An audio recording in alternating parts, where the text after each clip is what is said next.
Welcome back to my channel smart stock insights. तो देखो दोस्तों, निफ्टी ने डेली बेसिस पे जो एक्सपेक्टेड था वही काम कर रहा है। ये अभी कंसोलिडेशन की रेंज है। ये जो रेंज है यहाँ पे कंसोलिडेशन हो रही है। ये मैंने आपको बहुत बताया था पहले भी कि ये जो 25,150 का रेंज है, ये बहुत ही क्रूशियल लेवल है। ये रेंज इसको तोड़ना आसान नहीं हुआ। ठीक है, इसके ऊपर 25,150 के ऊपर अगर डेली क्लोजिंग होती है, जो कि मुझे एक्सपेक्टेड है कि 17th या 18th को होगा, क्योंकि 17th को रात को 11:30 बजे के आसपास फेड की मीटिंग है और उसके बाद हमें पता चलेगा कि भाई हमारा मार्केट कैसे परफॉर्म करेगा। ठीक है, ये ऊपर जाएगा या नीचे जाएगा। तब तक मार्केट अभी वेट एंड वॉच में है। इंट्राडे वाले ट्रैप होंगे ज़्यादातर। तो ऑप्शन बायर्स और फ्यूचर ट्रेडर्स अभी यार, अगर इंट्राडे में प्ले ना करे तो ज़्यादा बेटर है। ऑप्शन सेलर्स का मार्केट है। तो ये है निफ्टी का। अगर बात किया जाए 1 आवर में, देखो यार, मैंने कल भी बोला था कि अभी इसको अवॉइड करेंगे, सेलिंग आएगी तो भी और बाइंग रहेगी तो भी। ठीक है, तो वही चीज़ है। आज के दिन में कुछ भी नहीं हुआ और ये बात भी मैंने कही थी कि ये जो पोल एंड फ्लैग बना रहा है, इसके ऊपर मुझे कुछ खास भरोसा नहीं हो रहा, क्योंकि जिस जगह पे ये बन रहा है वो जगह थोड़ी ट्रिकी जगह है। तो इसकी जो क्लोजिंग है इसके ऊपर होनी ज़रूरी है। 25,150 160 के ऊपर क्लोजिंग होनी ज़रूरी है। ओवरऑल पैटर्न पॉजिटिव है, तो हम नेगेटिव की तरफ बिल्कुल भी नहीं जाएंगे। और वैसे भी इसने यार नेगेटिव में कोई खास सेलिंग दी नहीं है। देखो बहुत स्लो चल रहा है ना। ये बिल्कुल ऐसी जगह पे बैठा हुआ है और वेट एंड वॉच कर रहा है कि यहाँ से ये ऊपर भी जा सकता है और नीचे भी जा सकता है। तो देखो, जो पहले से बैठे हुए हैं वो तो चलो बाइंग के लिए कंटिन्यू कर सकते हैं, वो भी ऑप्शन सेलर्स। और बाकी कोई नहीं, या फ्यूचर्स वाले बाइंग के लिए जो पहले से बैठे हुए हैं वो कंटिन्यू कर सकते हैं। ऑप्शन बायर्स बिल्कुल भी नहीं रहें इस टाइम। अपने पोजीशन एग्जिट करके रखे तो सबसे बेटर है।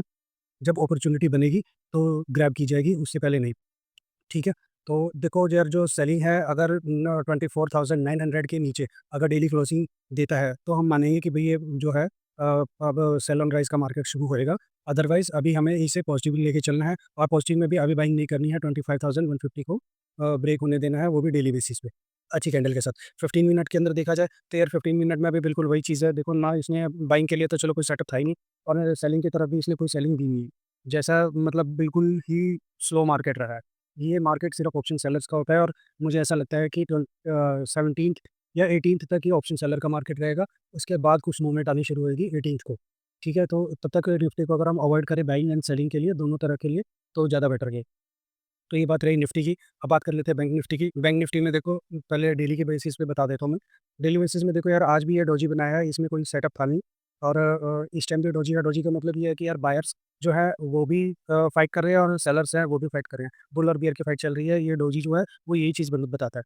और एक बात और होती है, देखो, अगर ये टॉप पे बनता है तो रिवर्सल के चांसेस ज़्यादा क्रिएट करता है, बॉटम पे बनता है तो भी रिवर्सल के चांसेस क्रिएट करता है। तो अभी ये इस रेंज के टॉप पे बैठा हुआ है, तो इसको अभी हम ना बाइंग के लिए प्ले करेंगे, ना ही सेलिंग के लिए प्ले करेंगे। ठीक है, तो अभी हम इसे अवॉइड करें तो सबसे बेटर है। अगर इंट्राडे बेसिस पे देखा जाए तो देखो, आवरली बेसिस पे देखा जाए तो स्ट्रक्चर इंटैक्ट है, बट ये बिल्कुल रेजिस्टेंस के पास है। तो अभी हमें इसे कुछ नहीं करना, छोड़ दें तो ज़्यादा बेटर रहेगा।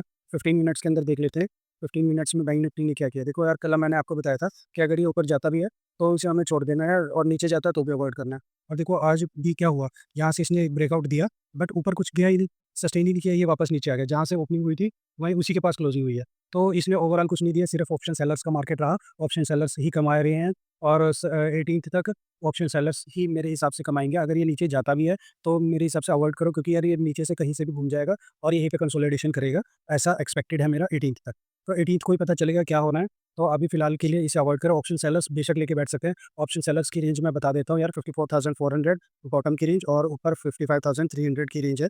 इन दोनों के रेंज के बीच का अगर कोई ऑप्शन सेलिंग करे इन दोनों रेंज को लेके, तो वो प्रीमियम डीके से कमा सकता है। और बाकी इसके अंदर कोई सेटअप नहीं बन रहा है बाइंग के लिए, और फ्यूचर्स के लिए भी कोई सेटअप नहीं है। तो अभी हमें इसे अवॉइड करना है, तो सबसे बेस्ट स्ट्रेटजी अवॉइड करना ही है।